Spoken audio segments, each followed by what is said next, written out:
तत्वावधान में आयोजित विहंगम योग संत समाज के शताब्दी समारोह के अवसर पर 25,000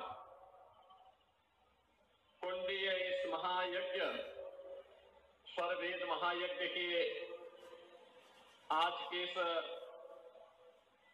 समारोह में जिनके सानिध्य और मार्गदर्शन में संपूर्ण कार्यक्रम आयोजित है, ऐसे सद्गुरु आचार्य स्वतंत्र देव जी महाराज इस पूरे कार्यक्रम के वाहक और जिनके नेतृत्व में कार्यक्रम यहां पर आयोजित हो रहा है, ऐसे संत प्रवर श्री विज्ञान देव जी महाराज, उत्तर प्रदेश सरकार में मंत्रिमंडल के मेरे वरिष्ठ सहयोगी, इसी क्षेत्र से लोकप्रिय विधायक श्री अनिल राजभर जी, स्वरवेद महामंदिर ट्रस्ट के सभी पदाधिकारीगण, विहंगम योग संत समाज से जुड़े हुए सभी श्रद्धालुजन, भक्तजन और देश और दुनिया के विभिन्न भागों से यहां पर उपस्थित सभी बहन और भाइयों, मैं सबसे पहले बाबा विश्वनाथ की इस पावन धरा पर देश और दुनिया से आए हुए आप सभी श्रद्धालुजनों का, भक्तों का हृदय से अभिनंदन करता हूं, स्वागत करता हूं। मैं आभारी हूं आचार्य श्री स्वतंत्र देव जी महाराज और संत प्रवर श्री विज्ञान देव जी महाराज का, जिन्होंने मुझे पुनः विहंगम योग संत समाज के इस शताब्दी समारोह कार्यक्रम में भागीदार बनने का सौभाग्य प्रदान किया है। ये मेरा सौभाग्य है कि समारोह का शुभारंभ 18 दिसंबर 2023 को दुनिया के सबसे लोकप्रिय राजनेता, भारत के यशस्वी प्रधानमंत्री आदरणीय श्री नरेंद्र मोदी जी ने यहां पर किया था। शताब्दी महोत्सव के अवसर पर स्वरवेद महामंदिर का भव्य उद्घाटन के कार्यक्रम को भी प्रधानमंत्री जी के कर कमलों से यहां पर लाखों लोग उसके साक्षी बने थे।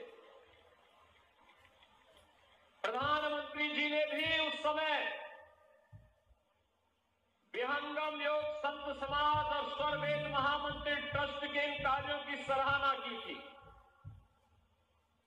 इससे पहले भी 2021 में इस पूरे कार्यक्रम में प्रधानमंत्री जी के इस सानिध्य में हमें सहभागी बनने का अवसर प्राप्त हुआ था और आज शताब्दी महोत्सव का यह कार्यक्रम 25,000 कुंडीय स्वरवेद महायज्ञ के इस भव्य आयोजन के साथ काशी की बाबा विश्वनाथ की पावन धरा पर आयोजित है। इस अवसर पर इस संपूर्ण आयोजन के लिए मैं आप सभी का हृदय से अभिनंदन करता हूं। बहनों और भाइयों, उत्तर प्रदेश की धरा पर बलिया जनपद के एक छोटे से गांव में 1888 में 88 में सदगुरु सदाफल देव जी महाराज का अवतरण होता है। 1924 में उन्होंने विहंगम योग संत समाज की स्थापना की और कितना दुर्लभ संयोग है कि जब विहंगम योग संत समाज अपनी शताब्दी महोत्सव के कार्यक्रम के साथ जुड़ रहा है तब हम लोग भी इस कार्यक्रम के साक्षी हैं। हम भी इस कार्यक्रम के साक्षी बन रहे हैं। एक संत की साधना, उनकी यौगिक साधना और उस यौगिक साधना का प्रसाद आज हम सबको प्राप्त हो रहा है। और आप सब कितने सौभाग्यशाली हैं कि विहंगम योग संत समाज आज स्वरवेद मंदिर ट्रस्ट के माध्यम से इतना दिव्य और भव्य मंदिर बना करके कोटि कोटि श्रद्धालु जनों को भारत की योग की परंपरा और आध्यात्मिक धारा के साथ जोड़ने के लिए अपने पुरुषार्थ के माध्यम से भी भारत की योग की आध्यात्मिक धारा को जन जन तक पहुंचाने के लिए कृत संकल्पित दिखाई दे रहा है। प्रधानमंत्री जी ने स्वयं इसकी चर्चा की और उस समय इसकी सराहना भी की थी।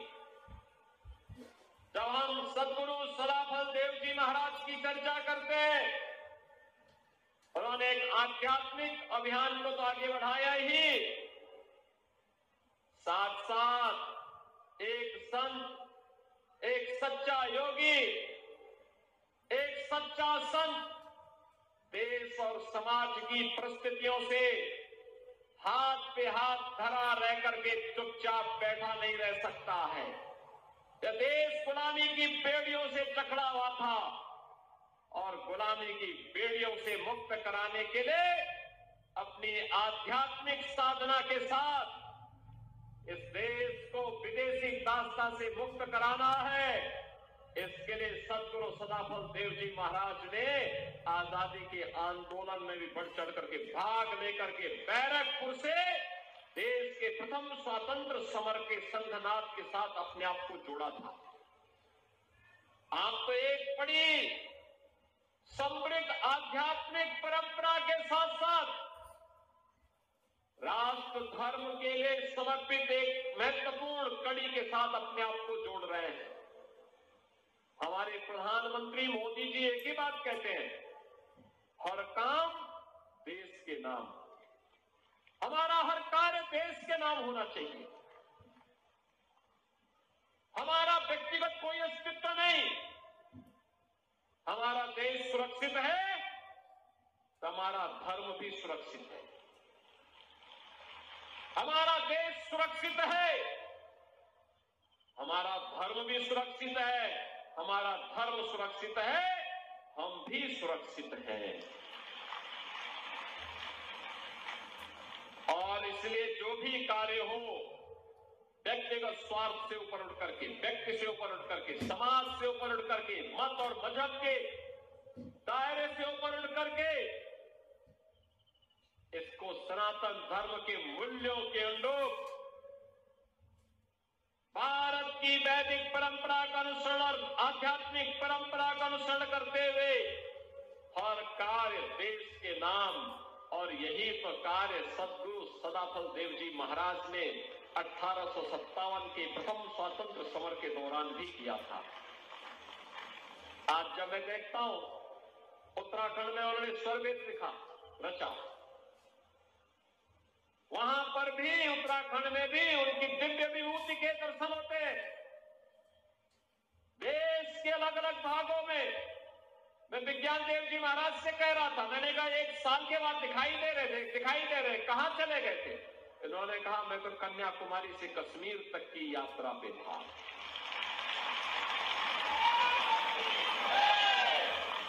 मैंने कहा आचार्य जी कहां हैं?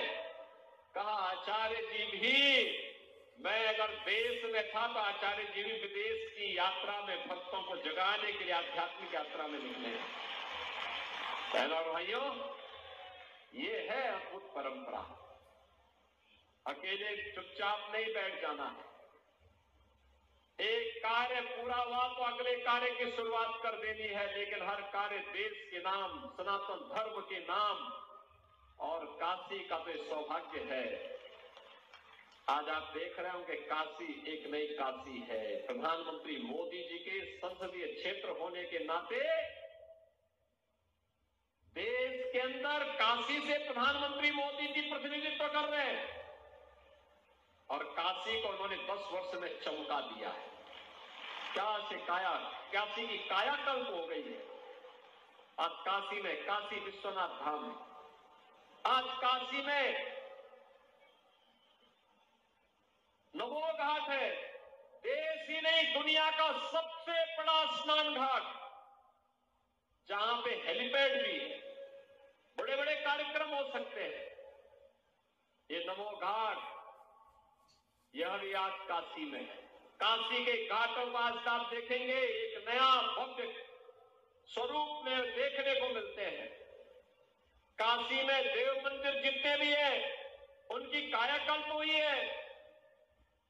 काशी में इंफ्रास्ट्रक्चर के कार्य, चाहे वह सड़क की कनेक्टिविटी हो, चाहे वह रेल की कनेक्टिविटी हो, चाहे वह वायु सेवा की कनेक्टिविटी हो, यह तो 2014 के पहले जो था उससे 100 गुना ज्यादा बेहतर बनी है। और अगर एक और कनेक्टिविटी को प्रधानमंत्री जी ने जोड़ दिया है, और वह है जलमार्ग की कनेक्टिविटी। काशी से हल्दिया के बीच में जलमार्ग का उपयोग करते हुए भी हम अपनी यात्रा को आगे बढ़ा सकते हैं। बहनों और भाइयों, स्वास्थ्य हो या शिक्षा, विकास के विभिन्न पक्षों को लेकर के आज काशी चमक रही है, तो काशी के साथ साथ उत्तर प्रदेश भी पूरी मजबूती के साथ आज प्रधानमंत्री मोदी जी के मार्गदर्शन में आगे बढ़ रहा है।